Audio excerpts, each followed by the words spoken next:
Hello, in this video I'm going to review my planning system for January using my own planner, the Love Carmelo Full Year Undated Planner.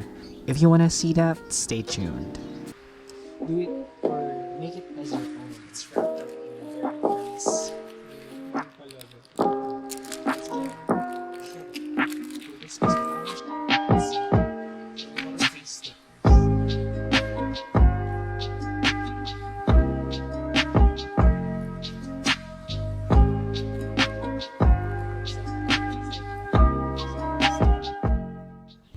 Hello, I know everybody's new, so I'm going to introduce myself. I'm Mel. I'm the creator and owner of Love Carmelo PH, brought to you by Papers and Coffee Co. Brew your success through planning and organization. Okay, so again, for this video, i-review ko or magre-reflect ako how was my planning system for January. Ano yung mga natutunan ko, ano yung mga nagustuhan ko sa sarili kong planner, ano yung mga hindi ko nagustuhan, ano yung mga binago ko at babaguhin ko pa in the following months at marami pang iba. So yan, let's begin. If you don't know, I released just this year, January 1, my own line of planner, which is Love Carmelo Full Year Undated Planner, which is a Discbound planner system that features different weekly layout spreads which you can choose and customize for yourself. More or less, it's grayscale, black and white, and with that, maka-customize mo siya with whatever sticker that you have, or if you are a functional planner, super okay din sa ito kasi you don't have to deal with a lot of colors since again this is neutral, black and white. So yeah, if you want to check out the store, I'll be linking it on the description below. And also, if you want these types of things, stationaries, organization, planning, notebook, planners and all that, you might want to consider subscribing to the channel. And if you like this video, please give it a thumbs up, share this to your friend, and yeah, so let's start the review. Okay, so first things first, I pulled out like these two different planners just because this was the first one I used. This is like my sample planner. So ito yung una kong ginamit, and this is the dashboard layout. So in Love Carmelo Full Year Undated Planner, we have 5 different weekly layout. Actually 6 na siya, and I'll be releasing the 6th one on June. So medyo mahaba pa, but yeah, I'm excited for that. Anyways, so for this one, kasi gusto ko talaga yung dashboard layout like everyone else. This is actually the best seller sa shop, and I know why. This is really, the layout is really cool, and I think ano na siya, complete na siya with anything that you need for the week. So you have your priorities to do, to buy, like people to talk to, pwede kang note stand, and another space for creativity and all that. Tapos you have your dailies over here. So yeah, sobrang ito yung best seller, and I know why this is the best seller. Anyway, so for the first week, ito yung ginamit ko, and so let me show you some review tayo, no? Ano yung mga nagustuhan ko, ano yung babaguhin ko. So for the first week, so January 1 ako actually nag-open ng shop, and so ito yung spread ko. So sobrang busy, no, na hindi ko na siya na-update sa bandang baba. Anyways, although I was able to to go hike last 23rd, and I really loved it, and I'm so happy kasi nalagay ko siya sa planner ko, and I was able to do it. Nakaka-satisfy lang na makita na andito siya sa planner. Anyway, so yeah, this was my setup for the month of January, yung monthlies ko sa January. Again, sobrang busy na yung January na hindi ko na napunuan to, although I was able to do this like December kasi pa lang ginawa ko na to, and I was not yet sure of the activities that I'll be doing, kaya hindi ko pa siya nalagyan, and I thought malalagyan ko siya by like every week, madadagdagan siya, but it didn't turn out that well kasi nga nag-move na rin ako sa isang planner na yun. So anyways, for the first week na I tried this layout again, before pa lang ng week na yun, nag-plan na ako like December 29 or 30 ganyan, like pinlan out ko na siya.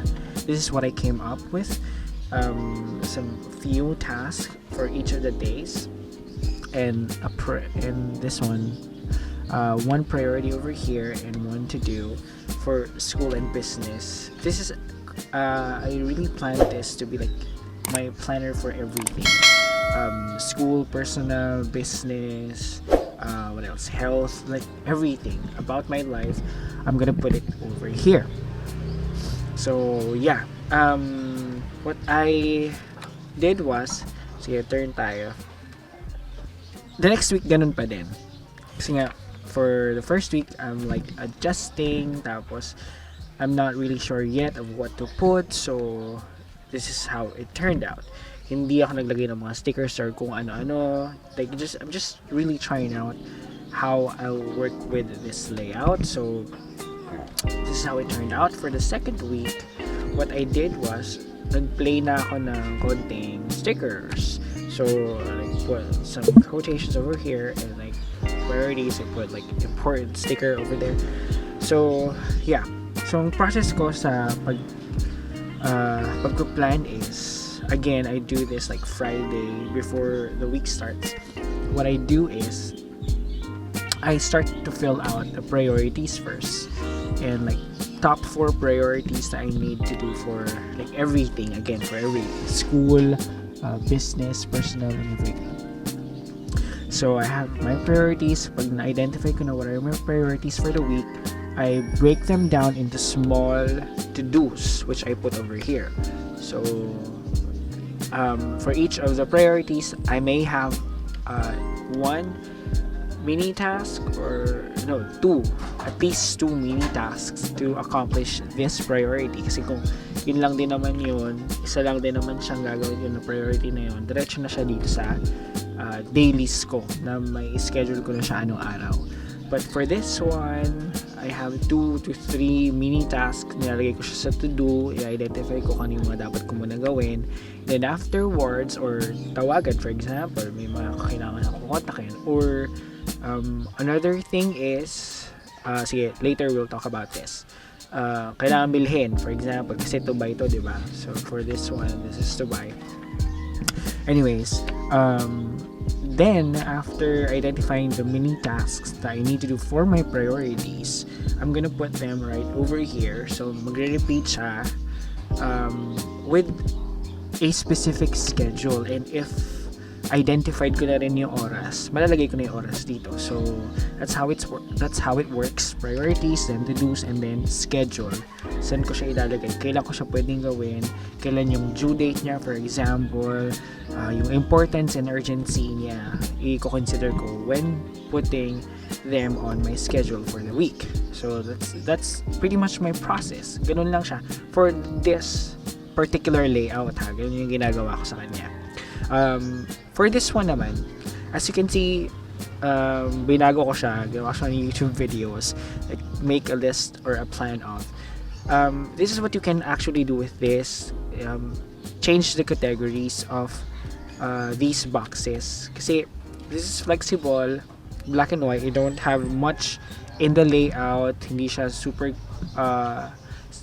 colored, and what that gives you is the liberty to change things. So if you think you don't have to buy anything for the week, you can change this. And if you need any other list than to buy, what you can do is, so yan, ito yung ginawa ko, I changed this to YouTube videos. Anong ginawa ko lang dyan, simple, what do you call that? Eraser. Wala, basta in-erase ko lang siya, tapos pinalitan ko lang yung name niya, YouTube videos, and that's it. Alright, so this was my second week. What I like about it is yun nga yung process ko na I was able to break down my priorities, hindi like na-identify na sa papel pa lang na nakita ko na ito yung mga dapat kong gawin. Now, this one pala, I didn't talk about this. This one, like creative part, pala kung ano gusto mong gawin dyan. Again, pwedeng list din yan, pwedeng mong gawan din yan ng list. Or what I did with this is, I put a picture of my studio vlog, my first studio vlog, just to celebrate. So this was the week I posted my first studio vlog, and just to recognize that this was the week I posted this, and I'm really happy, and I celebrated it like through this. So yeah, nilagay ko siya dyan, just to recognize. And yeah, that's pretty much it. What I don't like about my system for this week is nangyari sa akin na overwhelmed pa rin ako. Na-overwhelmed ako actually. Although natuwa ako na I was able to identify my task. What happened was midweek, sabi ko parang na-overwhelm ako pa rin sa ginagawa ko. Sa dami ng ginagawa ko pa rin. Parang ang dami niya, and I don't have much time for everything. Although that's a fallacy. Hindi yun totoo na wala akong oras or kulang yung oras ko. It's just that walang specific time, right? I wasn't able to identify specific times for each of the tasks, which kasi ako as a planner, I need to know when to do things or else I won't do it. Hindi ko siya magagawa. So that's the first thing. I needed like specific time to do like the tasks I need to do. Kasi pag hindi ko siya nilagay dyan, hindi ko nilagay yung time, hindi ko siya magagawa. Another thing is yung pag-highlight ko. So, nagkaroon ako ng problem sa pag-highlight ko. What happened was, in my brain, na-frustrate ako. Na midweek, for example, Wednesday na, may hindi pa rin ako na-check off or na-highlight dun sa aking planner. And my brain is very frustrated with that. Tapos by the end of the week, wait, parang ang counterintuitive na na-frustrate ako na just by looking at it. Hindi naman yung mismong mga task na yung kina-frustrate ko na hindi ko nagawa. It's just that yung system ng pag-highlight, and as I was saying, yung system ng pag-highlight, it doesn't work with my brain so well. Parang if I highlight things, I need to highlight everything just to make sure or just to show my brain na these things are done. For example, this one, hindi naman siya sa hindi tapos. It's just that hindi ko siya nagawa. It's just that meron siyang mga task under this, yung mga mini task na hindi ko pa nagagawa.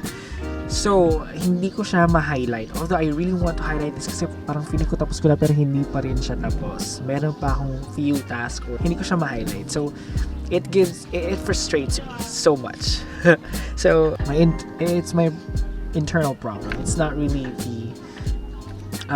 the layout's problem. Although, yung time nga, I wish na I was able to identify or specify the time for each of the tasks. Hindi ko siya nagawa. So, yun yung kina-frustrate ko for the first 2 weeks of January. So, as you can see, hindi na ako nagtuloy. Hindi na ako nagtuloy dun sa layout na to. But, again, this is undated. So, magagamit ko pa rin naman siya. Yung mga leaves na hindi ko na lagyan. But what I'll do is for the February, so dito muna ako naglagay. So yan, this is for February. I'll do here kasi like alam kong hindi ko na magagamit yung dashboard layout with this punch kasi iba yung ginamit kong puncher din dito with this. So hindi ko siya ma-transfer, hindi ko siya mapapalit. what I'll do with this now is, parang dito yung pre-planning. This is going to be my pre-planning book. So, I already pre-planned my February, although hindi ko pa siya tapos. These are like yung mga free online seminars na attendan ko for February, which I'm very excited about. Tapos, yun. For the rest of the weeklies, ganun yung gagawin ko. Pre-planning. Hindi na ako, like, I'm not gonna put anything over here. For example, magde-design ng kung ano-ano. I'm just going to use this as my pre-planning pages. Pero yung pinaka-planner ko talaga is yung isa. Alright, so much for this. Let's move over here. I still have like 2 weeks or 3 weeks, no, to review. So, yun yung ginawa ko for the first 2 weeks. And again, what I really love about Discbound is makakapag-interchange ka ng mga layouts na, for example, this is not working for you, then what you can do is change layout. Magpalit ka na. Insert mo yung gusto mong layout and try it out, and then kapag nag-work sa'yo, then that's it. Diba? Stick with it. Stick with the system. You'll be able to be productive with it. I'll just describe to you the physical dimensions of my planner, yung currently na ginagamit ko, which I'm very happy about. So, mananotice mo, I have 2 ballpen na currently ginagamit. Gamit talaga ito dalawa. And pen loop. So, dalawang pen loop yung nilagay ko dito. This one I bought from overseas. This one I made by myself. So, yung mga susunod na pen loop na ilalabas ko, handmade ko na. So, I was able to create my own pen loop, which I'm a little bit proud of. So, yan. Naglagay ako dalawa. For black and red. Kasi red na yung madalas kong ginagamit ngayon. For hindi na highlighter. You'll see later. I think this is much more effective than yung highlighter ko. Okay, so I also have tabs. So, nag-print out ako ng tabs na blank para maglagay ako ng sarili kong sections dun sa planner. And what do you call this? This bookmark serves as my currently page. So, magpa-plan na ako for the next week. I think for next week. So, mamaya magpa-plan na ako. I might film that too. No? I don't know. I'm still not sure yet. Pero most likely, i-film ko din yung pagpa-plan ko later. So, this is my currently page. And this is my bookmark. Nalalagay ko siya kung saan yung current week. So, sige, gawin natin yan. And I have my tabs, top tabs over here. Personal and finance is under the calendar. Okay, so talking about the tabs. So nag-wear out na siya. I don't like my tabs. But I was able to come up with an idea na I know it's going to be much more effective than these. These are 220 GSM board. So nag-wear out na siya. What I'll do is I'll change these with a laminated tabs. So for the next coming releases, hindi na siya 220 GSM board lang, but what we're gonna do is these are going to be laminated. So yeah, so kailangan, I don't know, I won't be releasing any blank tabs. What we'll do is I'll be releasing section tabs. For example, calendar, school, business, home, for example, personal, and finance. Mag-release na rin ako ng ganyan tabs. Aside from like the monthly tabs, right? From January to December. Okay, so, and for this one, yung clear dividers. I'm decided hindi na rin ako maglalabas ng mga clear dividers. What we'll use instead are patterned boards pattern boards, which are 250 GSM boards, which is much thicker than these boards that I use for the inspo boards. Although yung inspo boards din natin, yung mga coming releases, 250 GSM na rin. That means it's thicker than the previous releases. So yeah, wait for that. Wait for those releases. Marami tayong release na bagong products, layouts, and planners. And I think it's going to be in June, not sooner, but in June. Okay.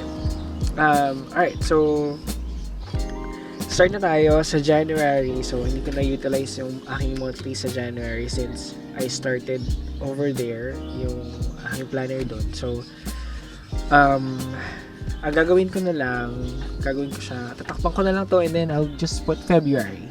So no big deal, ano na siya, covered na siya since it's again undated. Walang problema sa pag lalagay ng dates. Ano natin yan, may liberty tayo maglagay ng dates. So cover lang natin ito ng February, and then yan, magka-plan na for February. Yung mga nakalagay doon, i-transfer ko lang dito, and then I'll just put other things na kailangan kong i-track for February.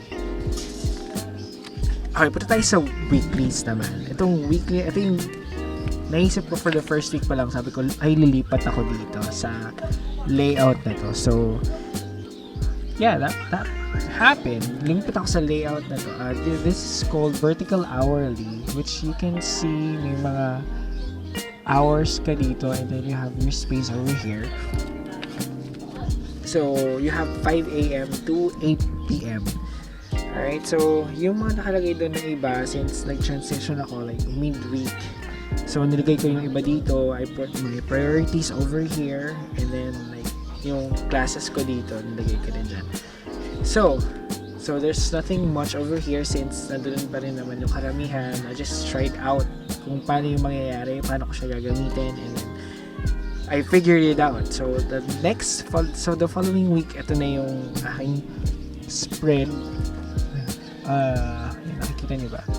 Okay, so over here, ganun pa rin. I just put my priorities over here. So wala nang highlight, no? Hindi mo nakikita yung yellow na highlight kasi wala na, hindi na ako gumamit ng highlighter. Then over here, so may specific time na ako anong oras ko gagawin yung task, hanggang kailan siya tatagal. Tapos yan, yung mga classes ko, nilagay ko na dyan kung ano oras. Tapos yan, yung lunch. I mean, hindi ko na-utilize ng super kasi nga this actually was for school lang to. Naka-divide pa ako ng yung sa calendar ko, it's going to be for personal, tapos yung school iba siya, ito yun, tapos yung business ko iba pa yun. So this is only for school, kaya wala na dito kasi parang business hours ko na tong afternoon hanggang gabi. So yeah, hindi ko muna siya nilagyan. And then these to-dos, yung mga very very light na task na pwede kong gawin like a minute or two, sobrang madali lang. So nilagay ko na rin yan dyan, parang kapag may free time ako, okay, sige, pwede ko na tong gawin, mabilis lang naman siya. So yan, dito ko siya nilagay, and then I checked it off all, so proud of myself. So yeah, so I figured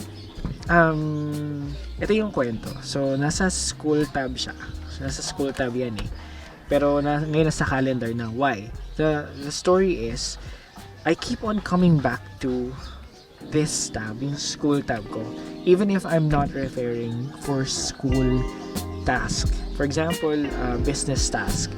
So iba kasi yung layout na ginamit ko for business task. Later may kita niyo yung layout na ginamit ko. Even though I'm not referring for school or for school task, I keep on coming back to this kasi nga, as I said, sobrang I need time to do the task. I need to know yung oras kailan ko siya gagawin. at hanggang anong oras ko siya gagawin. So, I keep on referring back to this. What I figured out is, why not, dun sa calendar ko, yung weeklies ko ay, ito na lang mismo. Hindi ko na siya sa school ilalagay. Ibang layout na lang yung sa school na mag-work din for school task. So, for this one, for the next week, what I did was, I put all my tasks in here. So, sa calendar ko. This is called a catch-all planner. Ibig sabihin na catch-all planner. Lahat na.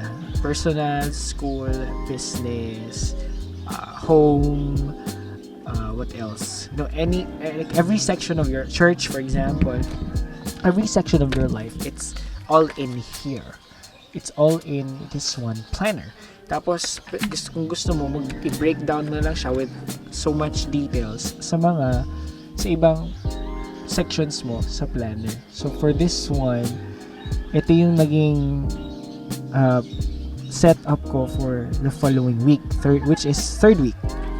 So, lahat na nandito, yung personal, yung mga routines ko nandito na, yung sa school, nandito na yung schedule ko sa school, yung sa business, wait nga, ilapit natin. Sobrang, ayan. Okay, there you go. Parang ko siya ilataas. Okay, so ayan, lahat na. And I need not to refer to my school kasi to my school tab kasi nandito na siya lahat. So kaya nakita nyo, again, this was in school tab pero nilipat ko na siya sa aking calendar kasi nga I always refer back to it. So why not? Ito na lang yung gamit ko for everything. So yeah.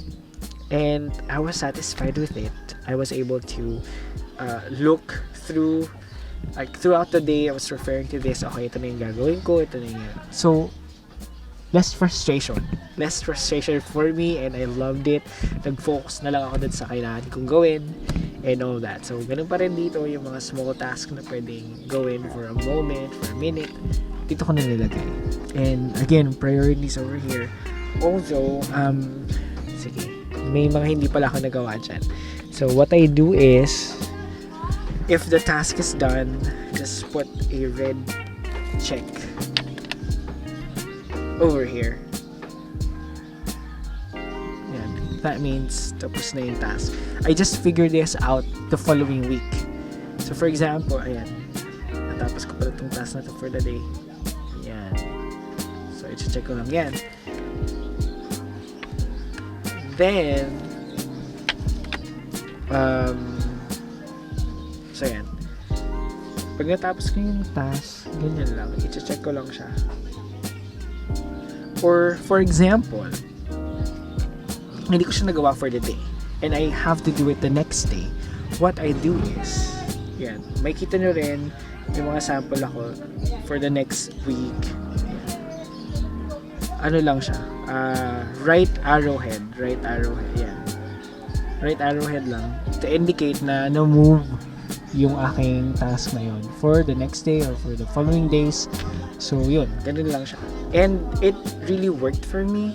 Mas madali siyang intindihin para sa akin. Tapos yun, I was able to track all my activities in one place. Alright, so tayo the following week. So alam ko nag-work na siya sa akin.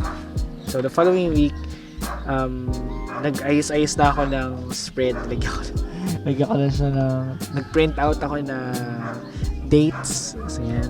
Tapos nag-print out ako ng blank na box over here. Tapos nalagyan ko lang yung January. And yan. Ito, yan. Na-utilize ko na yung checkbox. So, kapag natapos ko na siya, i-check ko lang siya dyan sa box. Or kapag i-move siya, yan, right arrowhead, yan, or down arrow naman kapag na-move ng time. Ito bad trip to is parang feeling ko tatlong ano yan, patong yan eh. Pero yeah, anyways, this is my planner. I can do whatever I want to do. So yeah, tapos over here, yan, ito yung pang next week naman. Just put like next week section over here para hindi ko makalimutang ilagay naman sa susunod na spread na gagawin ko. So magpa-plan ako mamaya, ilalagay ko to dito at kailan siya mangyayari sa week ko. So yan, I think nagamay ko na tong layout na to and I'm really loving this. Kapag nag-refer back ako dito, ay dito ko, itong araw ko to nagawa yung activity na to. I'm really not into stickers so much. Tinry ko lang talaga. I mean, wala namang mawawala kasi ano naman siya, 'di ba? Sobrang neutral naman siya, black and white. Sobrang minimal. I'm really happy with it actually, yung layout na to. So far so good na. I'm sticking with this. Although yung space ay medyo maliit. Ako kasi yung ma-detailed ako na planner. Sobrang gusto ko, pag isang tingin ko din sa planner ko, alam ko na yung gagawin, lahat ng details alam ko na. So, ang nangyari ay I needed much more space. So, ang remedy ko naman dito ay putting sections. So, this is my calendar catch-all section or calendar section of the planner, which has everything timed, all the tasks from school, personal, business, and some other things. So, punta tayo ng school section. Okay, next up is my school tab, my school section on my planner. And for this one, so una ginamit ko yung vertical hourly, but since I'm always referring back to it more often than not than I should, so ginawa ko na siyang catch-all. So nandun na siya sa calendar section and everything that I need to plan for school, home, business, personal, everything.